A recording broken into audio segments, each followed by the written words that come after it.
Eu quero saber se você tem os credores batendo na sua porta, se você tem um filho doente que você não pode levar no médico, se você tem uma mãe que está precisando de assistência médica e você não tem dinheiro, se o dinheiro é importante. Dinheiro é importante, sim.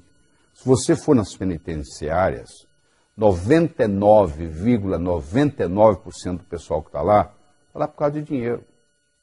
Se você for analisar os divórcios, 85% dos divórcios nos Estados Unidos, eu não tenho a estatística brasileira, mas tem a americana para lhe dar, 85% dos divórcios nos Estados Unidos ocorrem por causa de problema de dinheiro. Ou seja, se falta de dinheiro está destruindo famílias. Se falta de dinheiro está colocando pessoas nas penitenciárias, está fazendo gente roubar, assaltar, dinheiro é importante, sim. Só que nós crescemos uma cultura dizendo que não. Que se você tem ambição pelo dinheiro, alguma coisa está errada com você. Eu quero começar apresentando a situação, o futuro da Previdência no Brasil. Hoje nós temos trabalhando 89 milhões de brasileiros. Trabalhando. Só que o trabalho informal no Brasil é muito grande, você sabe disso, né? Então, somente 34 milhões, ou menos de 40% desse pessoal, paga Previdência. Menos de 40%. Somente 34 milhões desses 89 milhões que estão trabalhando, que são trabalhadores, pagam a Previdência. Muito bem. Temos 21 milhões de aposentados. Se você fizer a matemática aí, você vai ver que você tem 1,6 trabalhando para um aposentado. Essa é a relação. Isso quando começou lá atrás, nós tínhamos 40 brasileiros trabalhando para um aposentado. Hoje nós temos 1,6 brasileiros trabalhando para um aposentado. Se fosse só isso, já estava mal, mas você imagina. Antigamente, o sujeito se aposentava aos 65 e morria aos 67. Hoje ele se aposenta aos 65 e não morre mais. Tem gente usufruindo da aposentadoria por 30 anos. Você imaginou o que é isso? Às vezes ele usufrui mais da aposentadoria do que ele pagou. O problema da Previdência é um problema de arrecadação, não é uma reforma que vai resolver esse problema. É um problema de arrecadação. Por que eu estou trazendo esse problema aqui? Eu vou falar de dinheiro, estou falando de Previdência. Porque se você tem menos de 30 anos, é possível que quando chegar a sua hora de aposentadoria, não vai ter aposentadoria para você, não. É assim que o mundo caminha. As pessoas, os países estão envelhecendo, o mundo como um todo está envelhecendo, o pessoal cada vez está vivendo mais, cada vez dependendo mais da aposentadoria e cada vez menos gente trabalhando correspondente ao número de pessoas aposentadas. Então a minha recomendação para você é que você viva a sua vida, porque eu tenho duas notícias boas aqui. Aliás, uma boa e uma má. A boa notícia é que você vai viver muito tempo, porque hoje a medicina permite a gente estar vivendo muito tempo. A má notícia é que é possível que o seu dinheiro acabe antes da sua vida. Se isso acontecer, você vai depender de quem? Dos seus filhos, que provavelmente já estarão velhos também, dos seus netos. Eu acho que o neto está cuidando da vida dele, não vai parar a vida dele para cuidar da situação financeira do avô. Então eu acho que você deve pensar nisso seriamente. E como é que você faz? Aí que vem esse material aqui. Então eu quero começar perguntando para você, qual é a sua abastança? Isso mesmo, abastança. Talvez seja uma palavra nova para você, não é? Abastança é com C cedilha. Abastança significa o número de dias que você pode viver sem trabalhar, mantendo o seu padrão de vida. Se você parasse de trabalhar hoje, ou se você tivesse um acidente, ou se você fosse demitido, quanto tempo, quantos dias você pode manter o seu padrão de vida, e sem trabalhar, continuar vivendo? Isso é abastança. Deu para entender? Você tem que fazer o seu cálculo. Eu recomendo que todo final de ano você faça o seguinte: você faz um cálculo da sua abastança. Se a sua abastança de ano para ano não estiver aumentando e você continuar trabalhando, alguma coisa de errado está acontecendo. Ou seja, está trabalhando por nada. Você está gastando em coisas fúteis, supérfluas, e não está criando a sua abastança. Então, todo final de ano, você tem que ver o seguinte: qual é a minha abastança esse ano, qual era a minha abastança ano passado e quanto que eu melhorei. Até que vai chegar um ponto, espero eu, que a sua abastança seja indeterminada. Ou seja, o dinheiro que você ganhou vai gerar dinheiro, que vai gerar dinheiro, que vai gerar dinheiro, que mesmo que você viva 120, 130 anos, que vai ser possível no futuro próximo, você vai ter dinheiro suficiente. Você deve conhecer um ditado de Sócrates, que diz assim: diz-me com quem andas, e dir-te-ei quem és. Você já escutou falar disso? Pois é, olha que experiência interessante. Talvez você tenha que parar até para refletir. Olha só, quais são as 6 pessoas com quem você passa a maior parte da sua vida? Todos os seus filhos, filhas, genros e noras vão contar um só. Você vai fazer uma lista. Com quem eu passo mais tempo, segundo com quem eu passo mais tempo, terceiro com quem eu passo mais tempo, 4, 5, 6. Você vai ter que ter 6 nomes. Claro que uma dessas linhas você vai incluir filhos, filhas, genros, noras, netos, tudo incluído numa linha só. Com quem você passa, quais são as 6 pessoas com quem você passa a maior parte do tempo? Quem é o número 1, 2, 3, 4, 5, 6. Dá para você fazer isso aí agora, antes de nós continuarmos essa conversa? Tá bom, eu vou assumir que você tem aí 1, 2, 3, 4, 5, 6. Agora eu vou fazer a seguinte pergunta para você. Olhando nessas 6 pessoas, ou mais, porque filhos, filhas são tudo numa linha só, você se considera mais mestre ou mais discípulo? Você se considera mais orientador ou mais orientado? Você se considera mais professor ou mais aluno? Com relação a essas 6 pessoas que estão aí. Bem, só você pode decidir.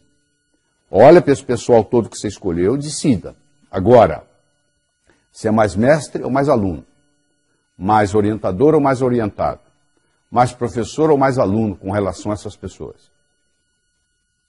Provavelmente, você vai responder, se você está interessado nesse material, você vai responder que você é mais professor do que aluno, que você é mais mestre do que discípulo, que você é mais orientador do que orientado. Então, se você respondeu assim, eu tenho uma última pergunta para você. Qual é a sua fonte? De onde você bebe? Você tem um vizinho multimilionário que lhe ensina? Você tem uma pessoa muito bem sucedida em negócio, que todo dia você liga para ela e conversa? Você é uma pessoa autodidata, que estuda o assunto, que escuta CDs, que assiste vídeos, assiste DVDs sobre o assunto? Você é aquele cara que pesquisa na internet sobre finanças, que entende do mercado de ações? Qual é a sua fonte? De onde você bebe? Porque se você não tiver uma fonte confiável, você está orientando essas pessoas em quê? Se você próprio não tem uma orientação. Hoje, fala-se de sexo na mesa de jantar. O pai e a mãe ensinam para os filhos como é que usa camisinha, etc. Mas ninguém fala de dinheiro, você já percebeu isso? A família tem a expectativa de que o colégio vai ensinar, que a escola vai ensinar. Pois a expectativa da escola é exatamente o contrário. A escola acha que os pais têm que ensinar isso, não é obrigação da escola. Ora, se a criança não aprende em casa, se a criança não aprende na escola, ela vai aprender onde? Aprender a quê? Aprender a ganhar dinheiro. Aprender a quê? Aprender a aumentar a inteligência financeira, principalmente a prosperidade. Porque é mais do que simplesmente ganhar dinheiro. Prosperidade inclui dinheiro, inclui saúde, inclui amizades. O que adianta você ter dinheiro e não ter saúde? Está em fase terminal de câncer. Eu tenho certeza que com a pessoa em fase terminal de câncer, daria toda a fortuna que tem para se curar, não é verdade? Então tem que ter saúde. O que adianta você ter dinheiro, ter saúde e não ter com quem compartilhar? Não faz diferença nenhuma, não é verdade? Então é um tripé. É dinheiro, é saúde e é felicidade. Porque o dinheiro vai lhe dar o quê? O dinheiro vai lhe dar independência financeira. O que é independência financeira? É você não fazer nada que você não goste por causa do dinheiro. E nunca deixar de fazer algo que você goste por falta de dinheiro. Se você está fazendo algo que você não gosta por causa de dinheiro, ou deixando de fazer algo que você gosta por falta de dinheiro, você ainda não adquiriu o nível de independência financeira. Que, aliás, só 4% da população no mundo adquire. É uma minoria que tem esse privilégio. Então, para você ir a qualquer lugar, você tem que saber de onde você está saindo. Na vida é a mesma coisa. Então, agora eu vou lhe dar a oportunidade, você que está trabalhando com esse material, eu vou lhe dar a oportunidade de você identificar onde é que você está. Porque se você comparar o seu ganho com as suas despesas, você tem 3 situações. Não é verdade? Ou você está ganhando mais do que você está gastando, ou você está ganhando igual você está gastando, ou você está gastando mais do que você está ganhando. Não tem outro jeito. Ou você ganha mais do que gasta, ou você gasta mais do que ganha, ou você está ganhando e gastando mais ou menos igual.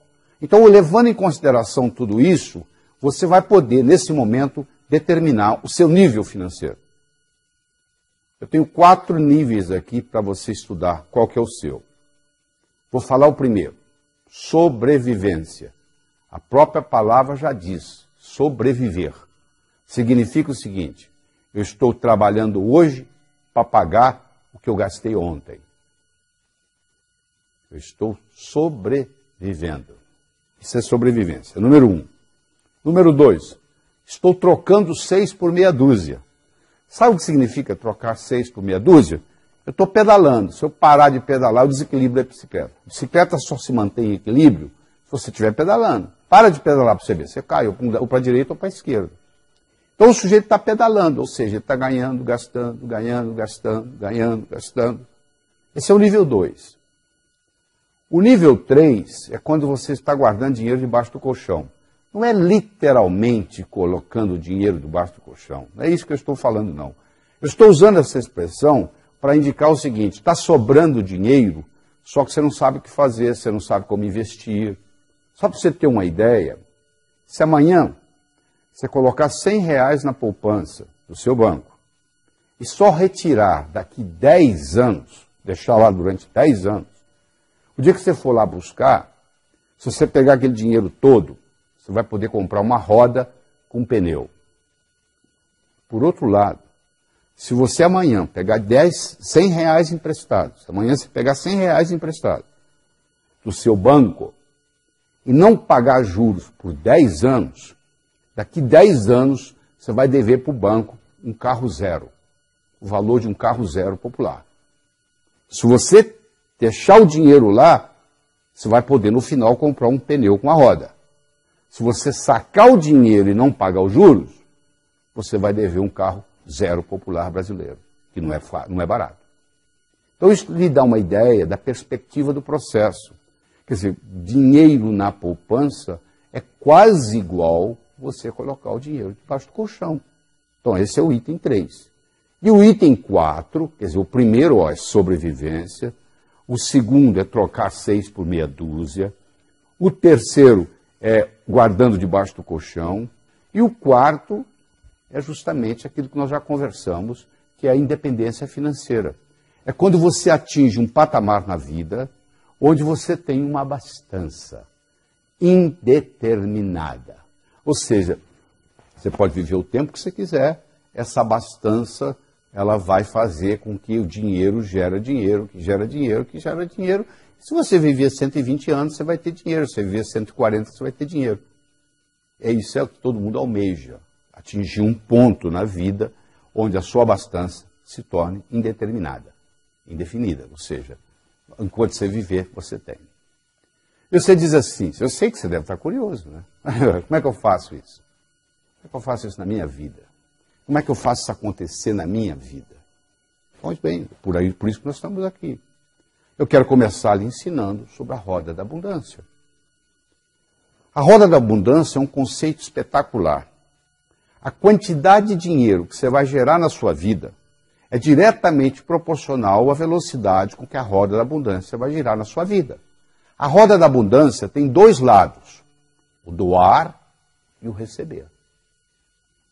O doar pode ser duas coisas diferentes. Você pode doar para quem precisa, chama-se caridade, ou você pode doar para quem não precisa, chama-se generosidade.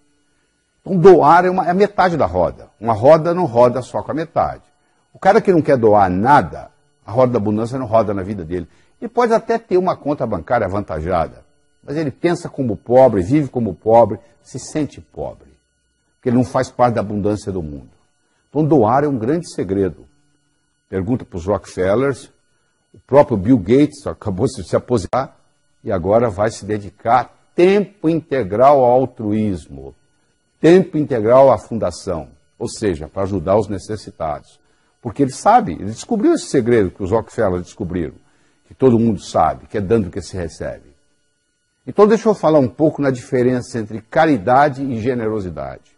Se eu dou um dinheiro para alguém e essa pessoa está precisada, eu acabei de fazer um ato de caridade. Se eu dou um dinheiro para alguém, não necessita ser dinheiro, se você compra uma gravata e leva de presente para o seu amigo que está fazendo aniversário, você não fez uma caridade. O seu amigo poderia ir no shopping e comprar aquela mesma gravata.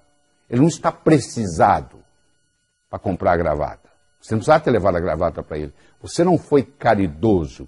Você foi generoso. Se você pratica só caridade, você está enviando para o seu subconsciente a seguinte mensagem: no mundo só ganha quem precisa. Eu vou ficar precisado para ganhar. Faz sentido o que eu estou falando? Se você pratica também generosidade, você está enviando a seguinte mensagem para o mundo: mesmo quem não ganha, mesmo quem não precisa, ganha. Eu não necessito ficar precisado para ganhar. Então essa roda da abundância, ela tem dois lados.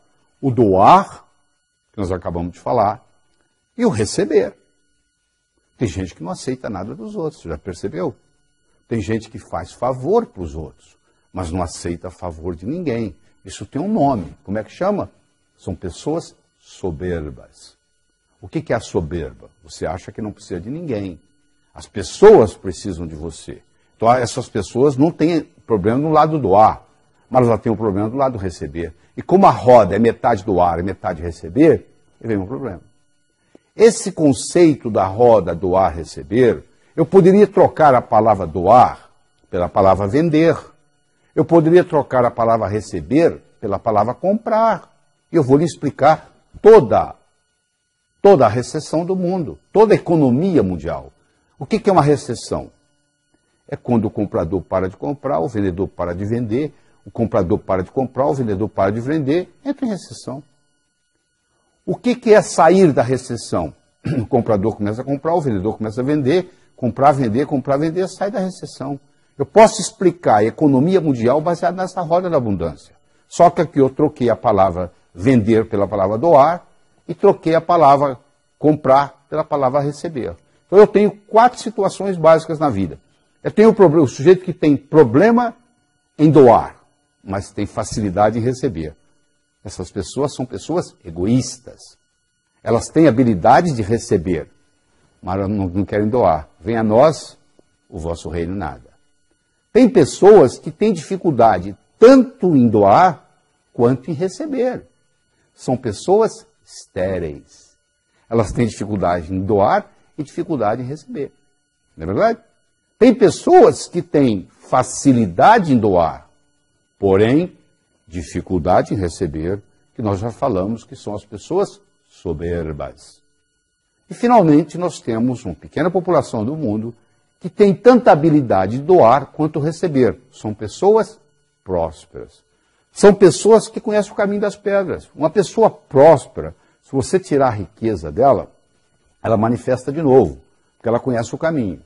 Já uma pessoa só rica, que herdou, por exemplo, uma herança e tem uma conta avantajada no banco, se você for lá tirar o dinheiro dela e ela for só rica e não for próspera, ela não consegue manifestar de volta esse dinheiro. Porque o que aconteceu com ela foi o seguinte, ela tem riqueza, mas ela não tem prosperidade. Prosperidade é algo mais complexo do que riqueza, tá bom? Nessa roda da abundância, existem alguns verbos interessantes que a gente podia conversar com você em detalhe. Um verbo importantíssimo é o verbo declarar. Você sabia que declaração cria realidade? Dois noivos, um casal de noivos vai perante um juiz, e o juiz declara os noivos marido e mulher.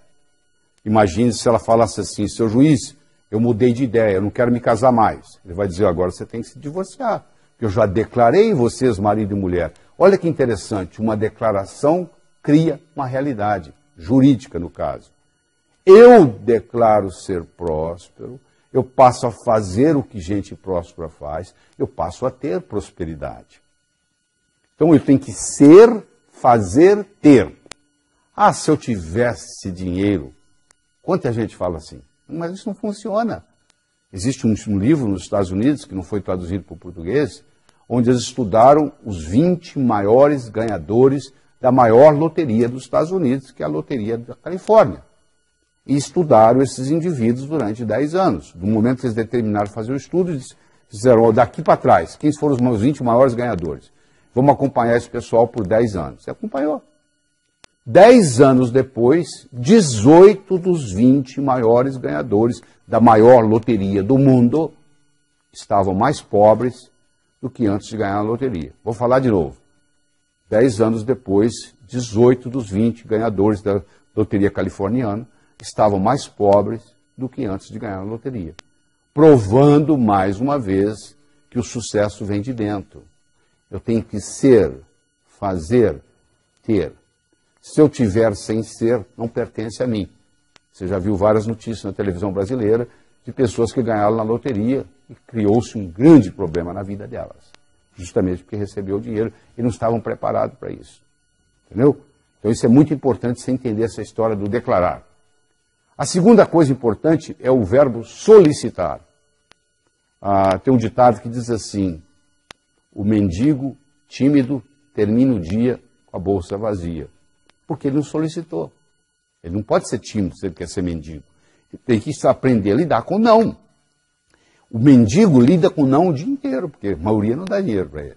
Mas ele está lá solicitando, pedindo. Você extrapola isso para nós. Nós também temos que estar solicitando coisas do universo. Se você é muito tímido na sua solicitação para o universo, você termina a vida com o bolso vazio. No caso aqui. Solicitar é importante. Terceiro é o agradecer, é a gratidão, que é a mãe de todas as outras virtudes. Você tem que agradecer aquilo que você tem, a fim de obter aquilo que você quer. Se você não tem a habilidade de agradecer, você não acumula aquilo que você quer. É um princípio cibernético de realimentação. Quando você coloca um ar-condicionado numa sala e coloca no termostato do ar-condicionado 21 graus Celsius, a temperatura da sala vai realimentar esse processo. Todas as vezes que a temperatura for acima de 21, o ar-condicionado vai ligar automaticamente. Todas as vezes que ela for abaixo de 21, o ar-condicionado vai desligar e vai ficar só na ventilação. Você criou um processo cibernético, um processo de realimentação. O mesmo ocorre com o processo de gratidão. Quando eu agradeço aquilo que eu tenho, é uma realimentação positiva, eu obtenho mais daquilo. É um segredo muito bem guardado. E segundo é a sua habilidade de arriscar. A pessoa quer progredir, mas ela não quer arriscar. Se você já foi no circo alguma vez, ou já assistiu algum filme de circo, você vai ver que o trapezista, ele está no trapézio, ele para pegar o próximo trapézio, ele solta esse, fica vulnerável a pegar o próximo. Claro que ele dá uma olhadinha para ver se vem outro trapézio. Se não vier, ele não solta esse. Eu não estou dizendo que você vai deixar o seu emprego e vai ficar vulnerável. Você tem que planejar o próximo passo. O que você vai fazer depois disso? Isso é importante, esse processo, você fazer isso. Então, esses verbos são muito importantes. O verbo declarar, o verbo solicitar, o verbo agradecer e o verbo arriscar-se. Isso aí é fundamental. Eu quero conversar agora, nesse momento, sobre a pobreza. Eu quero fazer uma declaração aqui. A declaração que eu tenho para fazer é muito simples. Todas as vagas para pobre estão ocupadas no Brasil. Não tem mais vaga para pobre. Melhor você ficar rico. Se você quiser ser pobre na Suécia, não tem problema. Você vai receber casa, comida, roupa lavada, remédio, hospital. Se você quiser ser pobre na Suíça, não tem problema nenhum. Se você quiser ser pobre nos Estados Unidos, não tem quase problema nenhum. Mas no Brasil você não pode ser pobre. Por quê? Todas as vagas estão ocupadas, já temos demais. A melhor coisa que você pode fazer pelos pobres é não ser um deles.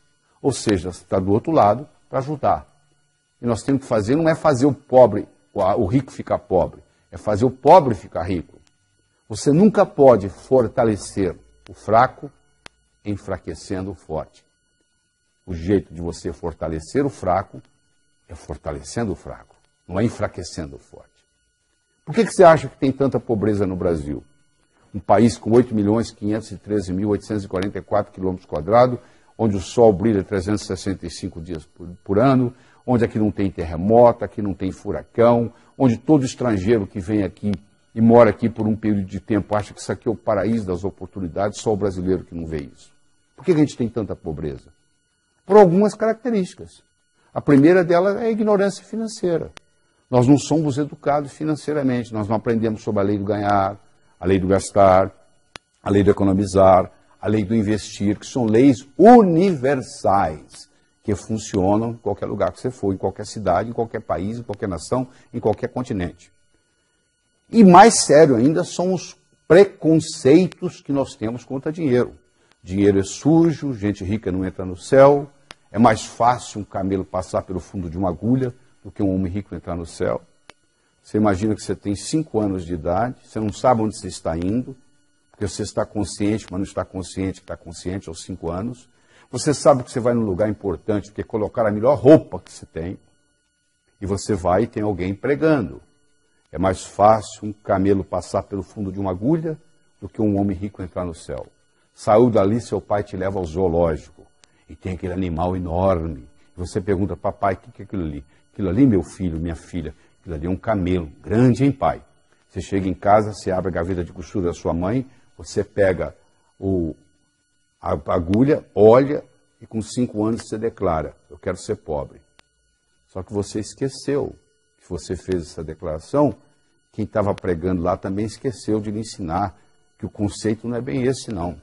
Lá em Jerusalém, tem os resquícios das muralhas, os resquícios dos portões, que se fechavam às 18 horas, às 6 horas da tarde, e qualquer caravana de camelo que chegasse depois das 6 horas da tarde era proibida de entrar, a não ser que o camelo entrasse pelo fundo da agulha, que era uma portinhola feita dentro do portão, no próprio portão, só que um camelo, para passar pelo fundo de agulha, meu amigo, 2 coisas tem que ocorrer. Primeiro, tem que fazer isso descarregado. Ele não pode passar com o carregamento que ele chegou. E segundo, ele tem que fazer isso de joelhos, que não é difícil para um camelo. Agora eu vou levar essa analogia para o ser humano. Nós vamos entrar no reino dos céus, sem nada material, caixão não tem gaveta, mortalha não tem bolso, nós não vamos levar absolutamente nada do que está aqui. Tudo isso que você pensa que é seu, na realidade você está tomando conta. Essa casa que você tem registrado no cartório, que você pensa que é sua, se você morrer ela vai ficar aí, ou seja, ela não lhe pertence, você está tomando conta. O carro é a mesma coisa e assim por diante. Caixão não tem gaveta, mortalha não tem bolso. Então, nós não podemos ter apego às coisas, porque elas vão ficar aqui. E segundo, o conceito do camelo entrar de joelhos, isso representa para nós entrarmos no reino dos céus humildemente. Só que a pessoa leva isso ao pé da letra. Esse é que é o problema. Isso é nada mais, nada menos que uma metáfora. Que levado ao pé da letra, a interpretação é outra. Então a pessoa acha que se ela for rica, ela não pode entrar nos céus. Do céu. Contrário. O dinheiro bem aplicado é um instrumento para lhe aproximar de Deus. Porque se você usa o dinheiro bem usado, e você melhora a humanidade com ele, você proporciona uma melhora na vida das outras pessoas, porque você tem dinheiro, porque você está construindo aquela mansão, você está tratando muitas famílias, você que comprou aquele Mercedes-Benz, você está mantendo muitas famílias empregadas. Olha aí, está fazendo girar aquela roda da fortuna. a roda da abundância que eu falei para você, ela está girando porque você está comprando e vendendo coisas, você está contratando gente, você está montando mansões. É praticamente impossível você ser próspero sozinho, porque no momento que você começa a gastar, você está beneficiando outras pessoas. E o mundo todo mundo vai ficando mais próximo com você. Prosperidade atrai prosperidade. Para onde que vão os investimentos? Para os países mais prósperos, não é verdade? Então isso é o que vai acontecendo. Então nós temos essa série de preconceitos. E esses preconceitos muitas vezes não têm nenhuma causalidade. Há uma diferença entre causalidade e casualidade. Casualidade é por acaso. Causalidade tem causa. Você quer ver um mito, porque isso é mito. Quando você tem casualidade, mas não tem causalidade, você cria mitos. Existem uma série de mitos populares com relação a dinheiro, com relação à riqueza. O primeiro mito que eu quero discutir com você aqui é o seguinte: trabalhar muito é a causa de riqueza. Não é verdade. O cara ficou milionário aos 65 anos em Brooklyn, New York. Ele foi entrevistado e eles perguntaram para ele: por que você ficou milionário aos 65? Por que não aos 55? Por que não aos 45? Sabe o que ele respondeu? Estava muito ocupado, não tinha tempo de ganhar dinheiro. Ou seja, tem gente que está tão obcecada pelo trabalho do dia a dia que não tem tempo de dar um passo para trás e ver a coisa numa visão mais ampla.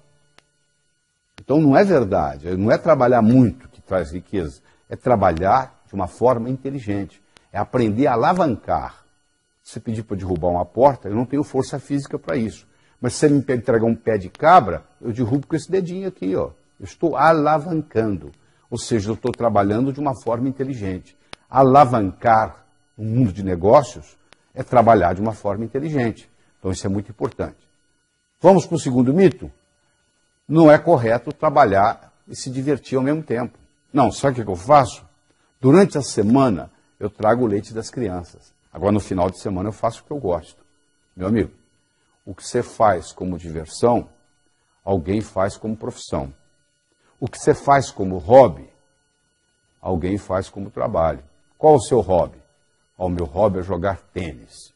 Pois é, tem gente que é instrutor de tênis. O que você faz como diversão, vai ter gente no mundo fazendo como profissão. Então, o grande segredo é você ter um hobby e cobrar por ele. Porque aí você não vai sentir que você está trabalhando. Você está se divertindo, é seu hobby. Você faria até de graça. Então, se você trabalha numa coisa que você faria até de graça, primeiro você não vai pensar em aposentadoria.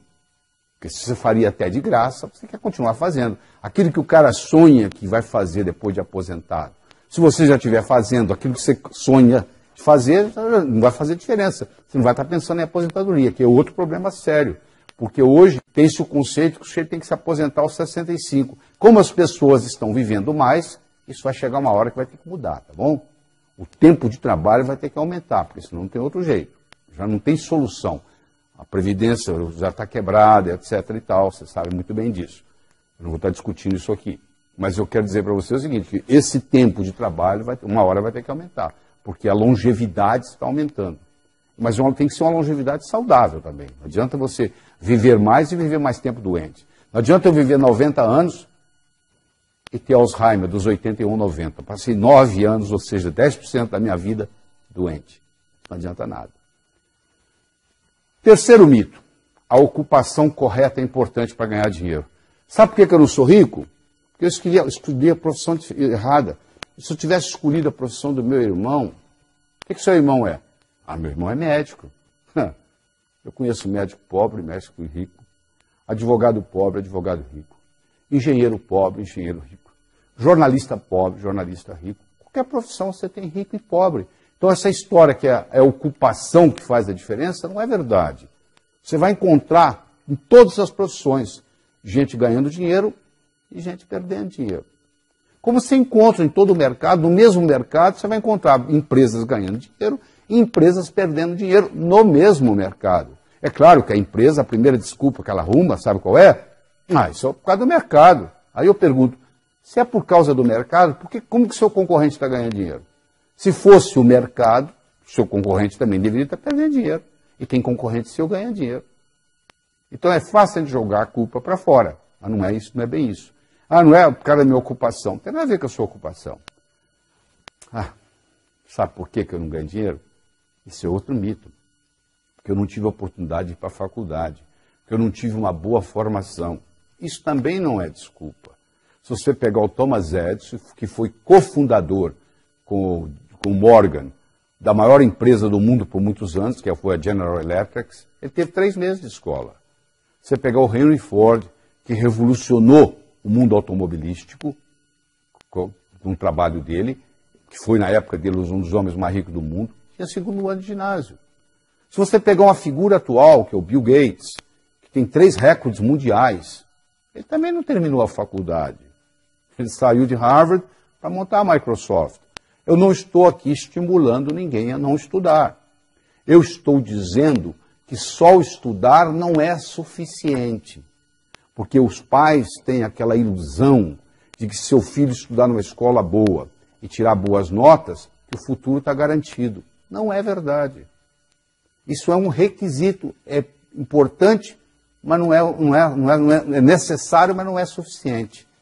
Necessário, porém não suficiente.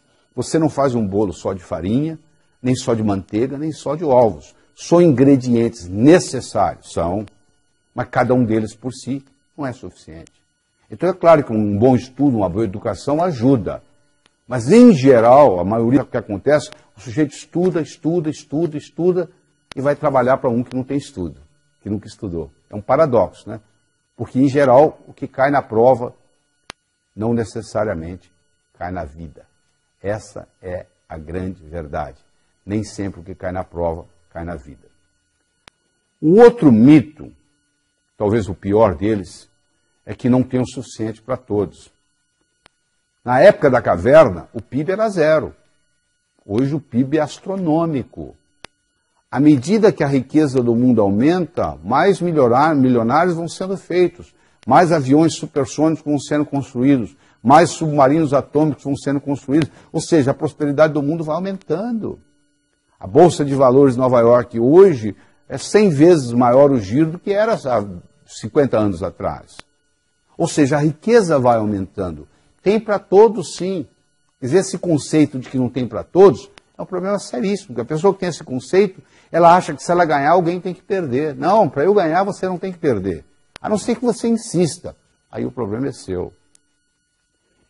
E outro problema sério, que deveria ser ensinado no jardim da infância, são as leis da riqueza. A lei do ganhar, a lei do gastar, a lei do economizar e a lei do investir, que são leis universais, que funcionam em qualquer lugar. Sem o ganhar, meu filho, não adianta nada. Eu só vou poder gastar, economizar e investir se eu ganhar. Então, a primeira lei não é que é a mais importante. Segunda-feira não é mais importante do que terça, mas vem primeiro, não vem? É assim mesmo. Segunda vem antes de terça, terça vem antes de quarta. O ganhar tem que vir antes do gastar.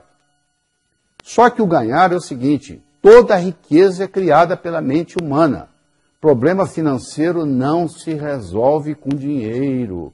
Eu nunca vi nenhum problema financeiro ser resolvido com dinheiro. O sujeito não está indo bem financeiramente, ele pega dinheiro emprestado com o cunhado para pagar o aluguel. Mês que vem, o aluguel venceu de novo e o cunhado já quer receber, ou seja, não resolveu nada. A empresa não está indo bem das pernas, ela vai no banco, pega dinheiro emprestado, não faz nada. No mês seguinte, ela deve o capital, os juros e agora está precisando de dinheiro de novo. Problema financeiro não se resolve com dinheiro. Problema financeiro se resolve com imaginação. Você não vai caminhar nas ruas da sua cidade onde você mora e que vai cair riqueza no dinheiro na sua cabeça, não. Se você não tiver um planejamento, se você não tiver uma estratégia, se você não tiver uma implementação, não vai ocorrer nada. Então a lei do ganhar é fundamental. Segundo, vem a lei do gastar. Em que você gasta seu dinheiro? Aquilo que você valoriza. O dinheiro ele tem valor dependendo da transação que está ocorrendo. Um cara que é colecionador de selos, ele pega um olho de boi, vale uma fortuna o selo olho de boi. Para quem não coleciona selo, olha aquilo, não vale nada. Então, o valor do dinheiro é determinado pelo comprador e pelo vendedor em cada transação. E se você gastar o que você ganha, meu amigo, você está andando de bicicleta. Você tem que saber economizar. Você tem que pegar pelo menos 10% que você ganha, sagrado, e separar. Chama-se dízimo pessoal. A palavra dízimo vem de 10. Você tira 10% que você ganha. Aí você deve estar pensando assim, mas eu já economizo 20%, 30% do que eu ganho. Mas não é isso que eu estou falando.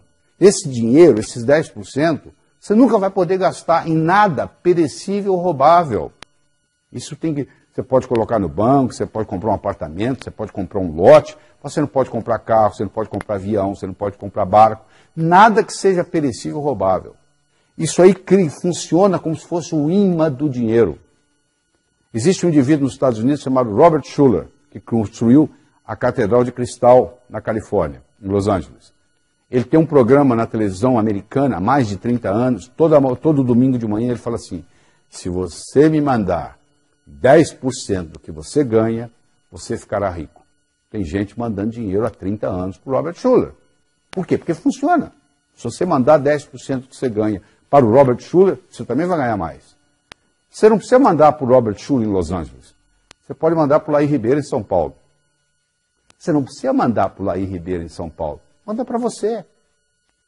Pega a sua conta final do mês, separa 10% e fala, isso é sagrado. Você deve estar pensando assim, mas peraí, se eu for pegar, eu já ganho tão pouco, como é que eu vou tirar 10%? Se você ganha pouco, 10% é quase nada. Não é verdade? Ou seja, não vai fazer muita diferença. Tem gente que vive com muito menos do que você vive. Se você tirar os 10%, o que vai sobrar, tem gente que vive com muito menos. Você tem que se ajustar a isso. Mas no momento que você faz isso, é um passo de mágica. Porque você está dando para o seu subconsciente a seguinte mensagem. Eu vivo no mundo abundante, ganho mais do que preciso, está sobrando.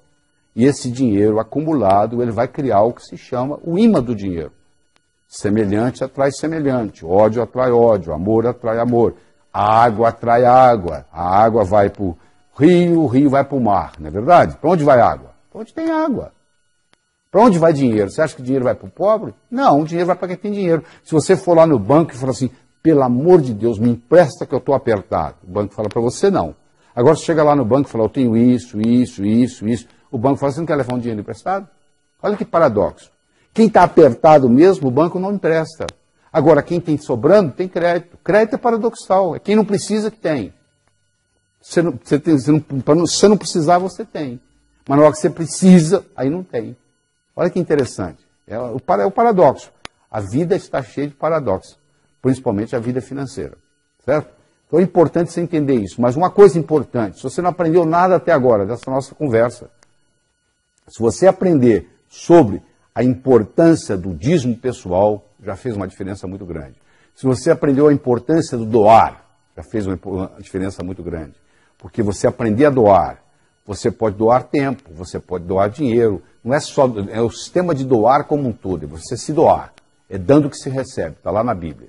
E se você aprender nessa lei do ganhar, do gastar, do economizar, que é o dízimo pessoal, o processo de investimento, o brasileiro tem uma dificuldade muito grande em investir, porque ele não é treinado, ele não aprende na escola, ele não sabe o que fazer com o dinheiro. Ele não sabe nem manusear o seu próprio pensamento, ele não sabe o poder que o pensamento tem de expandir, de criar, de eternizar-se. E o modo de você mudar, às vezes, algum conceito que você tem negativo com relação a dinheiro, é fazer uma afirmação exatamente ao contrário. O dinheiro é meu amigo. Vamos supor, você fala para você, o dinheiro é meu amigo. Se você acha que o dinheiro é seu inimigo, que você não se dá bem com o dinheiro, você começa a falar, o dinheiro é meu amigo, o dinheiro é meu amigo, o dinheiro é meu amigo, de repente você começa a acreditar. Eu ganho mais do que eu gasto, eu ganho mais do que eu gasto, eu ganho mais do que eu gasto, eu ganho mais do que eu gasto. E aí você começa, o seu inconsciente começa a ficar dizendo, eu ganho mais do que eu gasto, eu ganho mais do que eu gasto. Eu começo a acreditar. Você sabe que tem pessoas que têm dívida como condição de vida, né? A pessoa ganha X, está devendo, você dobra o salário dela, ela está devendo mais ainda. Você triplica o salário, ela deve mais ainda. Quanto mais ela ganha, mais ela gasta. Você deve conhecer alguém assim, ou talvez ter alguém assim na família. Essa pessoa que tem dívida como condição de vida, ela está faltando perdoar alguém, sabia? Principalmente pai e mãe. Se você tem ressentimento no seu coração, você causa uma resignação de futuro. Se você perdoa o seu passado, você multiplica as suas possibilidades de futuro. Então, uma pessoa que carrega ressentimento no coração, ou do pai, ou da mãe, ou da família, ou o que seja, dificilmente vai fluir nela essa prosperidade. E uma chega a ponto de ter dívida como condição de vida. Outra coisa importante que eu quero dizer para você aqui é sobre o dinheiro herdado. Cuidado com o dinheiro herdado, porque o dinheiro herdado ele pode vir, na maioria das vezes ele vem com a conotação de morte. Alguém teve que morrer para você pôr a mão naquele dinheiro. Então, se você tem como conotação de morte, é um problema sério. Porque se vem com alguém que morrer, aquilo não é bem-vindo, aquilo não funciona bem. Então, você conhece gente que vem de família muito rica, que tem muito dinheiro no banco, mas que se você for analisar, a pessoa vive como pobre, se comporta como pobre, pensa como pobre, tem toda uma atitude de pobre, só tem o dinheiro no banco. Ora, se ele tem o dinheiro no banco, mas ele tem toda uma atitude como pobre, na realidade ele está vivendo uma vida de pobre. Viver a vida próspera é diferente. Falta de dinheiro pode ser uma questão temporária. Pobreza é um estado de espírito. Quer dizer, a pessoa, para ter vida próspera, é uma questão de atitude. Às vezes ela não tem dinheiro, mas ela sabe que é uma questão de tempo. Falta de dinheiro pode ser uma questão temporária. Pobreza é um estado de espírito. Essa é a verdade sobre tudo isso aí. Então, o que eu quero deixar bem claro é que isso aí é uma ciência. Do mesmo modo que você aprende física, que você aprende química, que você aprende biologia, você pode também desenvolver a sua inteligência financeira. Se você deixar do jeito que está, a tendência é piorar. Se você deixar seu carro parado um ano, depois de um ano você não consegue dirigi-lo, não é verdade? A gasolina evaporou, a bateria descarregou, você não tem condições, está tudo enferrujado, o pneu baixou, você não consegue dirigi-lo. Por quê? Deteriora. As nossas ideias é a mesma coisa, você tem uma série de ideias que você vai vivendo a vida. Se você não começar a colocar ideias novas, aquelas velhas vão se deteriorando e o mundo vai mudando. Então chegou a hora de você começar a adquirir conhecimento novo. O que vai fazer você mudar é o conhecimento que entra. Do mesmo modo que você toma o café da manhã, almoça e janta, os nutrientes da mente são as ideias. Com esse material aqui, ó, que você está trabalhando comigo, eu estou lhe trazendo várias ideias, só que você tem que trabalhar com esse material de novo, porque não é só uma vez que você ser exposto a esse material que vai fazer uma diferença. Às vezes as crenças estão aí, porque uma crença, uma vez estabelecida, tem como função única e exclusiva se perpetuar. A tendência da crença é continuar lá, firme. Então, para romper aquela crença, eu tenho que trazer uma crença nova, eu tenho que praticar, eu tenho que mudar o hábito, porque depois que você mudou o hábito, você não precisa de motivação mais não. Você precisa se motivar para escovar os dentes? Não. Você foi tantas vezes que você escovou os dentes que você escova os dentes até dormindo. Você já está motivado para isso. Então, no momento que você faz o hábito financeiro ser uma coisa que faz parte da sua natureza, aí não tem problema, aí a coisa continua. Não interessa a sua idade, não interessa a sua profissão, não interessa a sua conta bancária. A boa notícia que eu tenho é que qualquer pessoa, em qualquer idade, pode revolucionar isso. Só as minhas palavras não são suficientes. Isso aqui é um despertar. Você chega num hotel e pede para despertar amanhã às 6h30. Às 6h30 seu telefone toca. Não significa que você vai ter um bom dia. Significa que você despertou. Pode ser até que você volte a dormir. Isso aqui, esse trabalho que eu estou fazendo com você aqui é um despertar. O resto agora vai ficar por sua conta. Eu vou contar uma história e com isso nós vamos encerrar aqui. Eu espero que você trabalhe com esse material de novo, até que isso entre na sua estrutura psicológica e faça parte de você. Aí fica no automático. Aí fica fácil. Certo? Diz que uma vez, no inferno, Lúcifer estava muito preocupado porque lá estava havendo uma recessão, estava faltando pecadores. Lá também tem esses problemas. Aí eles resolveram ter uma reunião de marketing para discutir uma estratégia para trazer mais pecadores para o inferno. E eles estavam discutindo e um capeta-chefe levantou a mão e falou assim, é muito simples, nós temos que fazer o ser humano gastar mais. Para gastar mais, ele vai ter que ganhar mais. Para ganhar mais, ele vai ter que trabalhar mais. Ele vai trabalhar, ganhar, gastar, trabalhar, ganhar, gastar, trabalhar, ganhar, gastar. A vida vai passar, ele não vai ter tempo de evoluir, vai terminar aqui. Muito bem, disse Lúcifer, muito bom. Mas eu quero escutar outras. Aí um outro capeta-chefe levantou a mão e disse, por que a gente não acaba com o amor próprio do ser humano? Ele não vai gostar de si mesmo, ele só vai olhar para o outro, ele só vai se preocupar com o outro, ele só vai cuidar da vida do outro, ele não vai cuidar da vida de si mesmo, ele não vai evoluir. A recessão vai terminar aqui. Muito bom, disse Lúcifer, mas eu quero escutar mais. Aí disse que um capetinha-chefe, estagiário, capetinha estagiário, levantou a mão.